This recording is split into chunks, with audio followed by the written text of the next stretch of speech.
start with the name of Allah Almighty, who is most merciful and kind. Assalamu alaikum everyone. I am Ramiz Raja Baikas Chakro and I am a student of BS English and Literature at Sindh University campus Larkana. Today I am here due to my video presentation assignment by Sir Zishan Ahmed Sheikh from the subject Academic Writing. Developing arguments. The word argument is derived from the Latin word arguere, which means to make clear. An essential aspect of academic writing is arguing and discussing. This involves proposing a claim and offering a rational reason with the help of evidence that strengthens an author's point of view. When presenting an argument, the possible counter-arguments should be taken into account. Thus, an academic argument can be called as an evidence-based defense of a complex issue. Your argument can help you plan the structure of your work and guide you to find the evidence you need to support it. Develop your argument by considering the evidence and drawing your own conclusion. If you are considering a range of opinions, try to group them together under different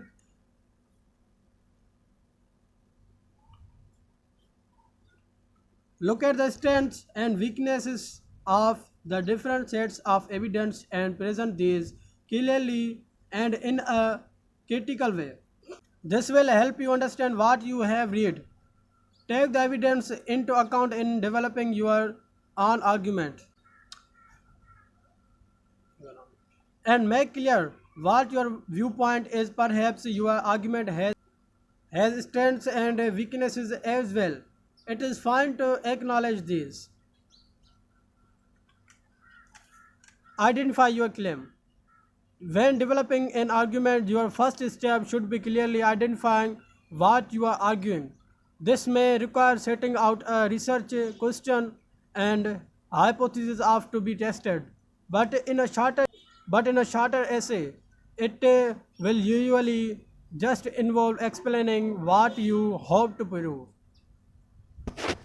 The purpose of an argument is to convince or persuade. Main parts of argument. Number 1, claims. Number 2, counterclaims. Number 3, reasons. Number 4, evidence.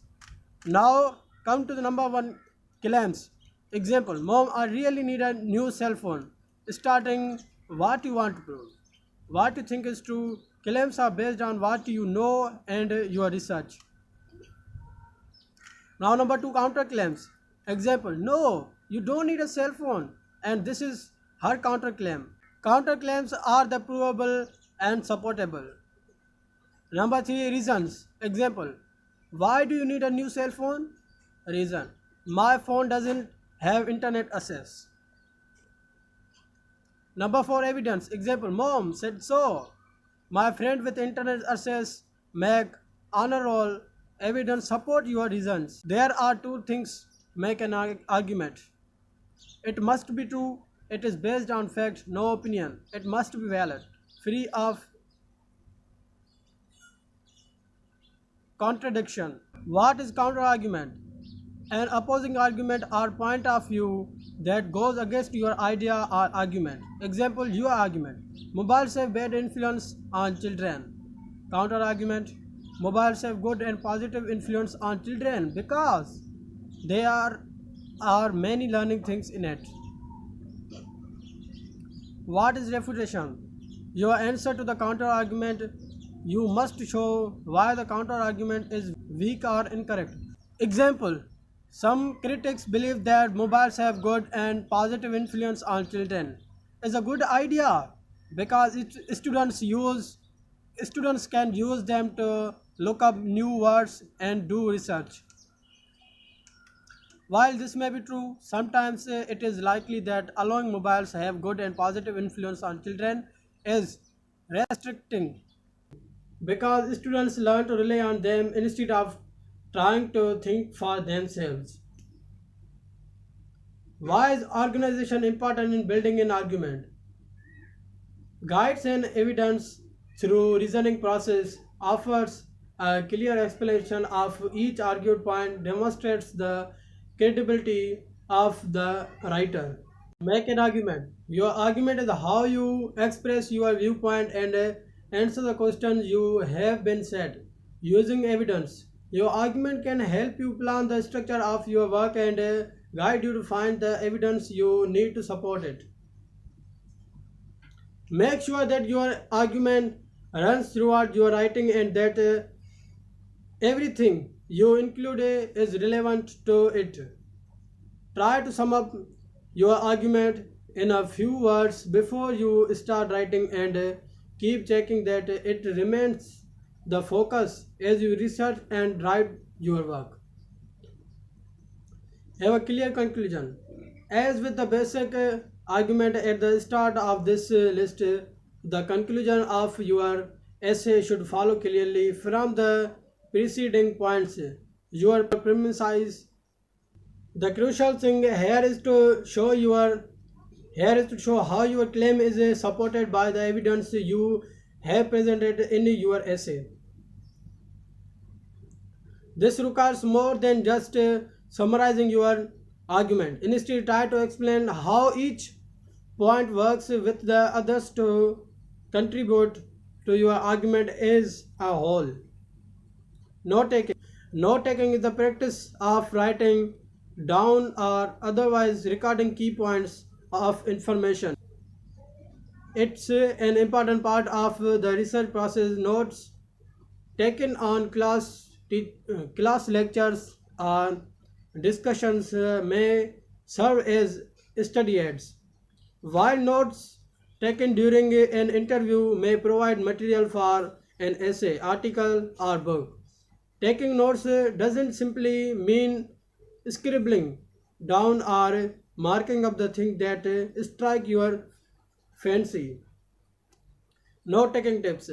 Among other tips offered by note taking experts, leave a space between entries that you you can fill in any missing information. Use the laptop and download information to add to your notes either during or after the lecture. Understand that there is a difference between taking notes on what you read and what you hear in a lecture. If you are unsure what that might be, visit a teacher or professor during office hours and ask them to elaborate. Paraphrasing. Paraphrasing means expressing information or ideas from other sources in your own words in a similar number of words as the source text. Paraphrasing is not simply replacing words with synonyms or rearranging the structure of sentences. It involves rephrasing rephrasing a text substantially while retaining the original meaning. Paraphrasing involves acknowledging the original source with proper referencing. A successful paraphrase is your own explanation or interpretation of another person's ideas. Paraphrasing in academic writing is an effective way to restate, condense, or clarify another author's ideas while also providing credibility to your own argument or analysis. While successful paraphrasing is essential for strong academic writing, unsuccessful paraphrasing can result in plagiarism. Here is how to paraphrase. The first step in paraphrasing is to read the original text and get a full grasp of it. You may need to read the original text a few times and check the meaning of keywords to fully understand it. While you are reading, think about the overall meaning of each paragraph or section. Don't just focus on the individual words and sentences. After each paragraph or section, put the reading aside and state it in your own words. When you can do this, you are ready to write your paraphrase. Finally, proofread, revise, and edit your paraphrase as necessary.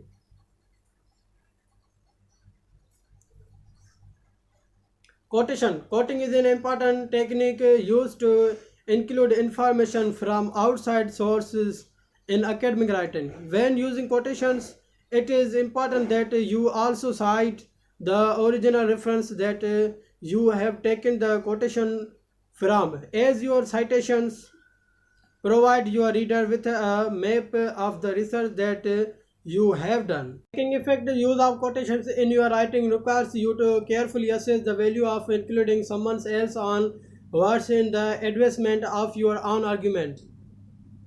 Quoting means repeating the author's exact words. In some disciplines, such as literary studies and history, quoting is used frequently to support an argument. In most others, especially science and technology, it is used sparingly, if at all. Make sure you understand how quoting is used in your discipline. If unsure, ask a lecturer. The author's words have unusual impact and would be difficult to express in any other way. The author is a notable authority on the subject and their words will add to your argument. Summarizing. In academic writing, you often have to parts summarize part of a book or a journal article. It is one of three ways of using another writer's work in your own. The other two being quotation and paraphrase. Your summary may be just one or two sentences to explain the main idea of the article or compare it with another text, or it might be much longer, up to 50% of the original. This section explains the steps in writing a summary as well as giving some useful language for summary writing. This is also a checklist to help you check your summary. Summarizing means briefly outlining the main points of a reading in your own words without adding your own ideas or changing the author's meaning. Here is how to summarize. Similar to paraphrasing, the first step in summarizing is to read the original text and get a full grasp of it. You may need to reread the original source a few times and look up the meaning of keywords to fully understand it. When while reading, ask yourself what is the overall message? What are the key points? Concentrate on the essentials and leave out details and examples. Put the source aside and state its key points in your own words. When you can do this, you are ready to write your summary. Thank you guys for watching my academic writing assignment video.